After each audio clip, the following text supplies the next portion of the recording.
Hello everyone! For today's video guys, magluluto ako ng tinolang chicken. Ayan guys yung chicken. And nilagyan ng kalabasa, pitsay. And then igigisa ko sa bawang at saka sibuyas. So, mag-start na akong magluto guys.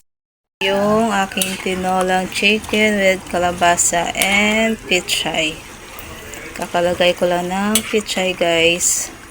Haluin na natin to ng maigi. Ayan. Importante, mayroon tayong gulay. Kumakain tayo araw-araw ng gulay kasi ang init ng panahon ngayon guys.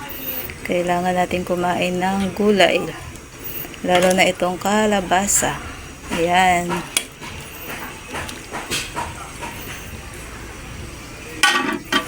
So, luto ng aking ulam for today guys ay chicken with kalabasa and pitsay. Sa lahat pong nanonood dyan, maraming salamat sa inyong walang suporta sa aking mga video. God bless you all guys. Bye!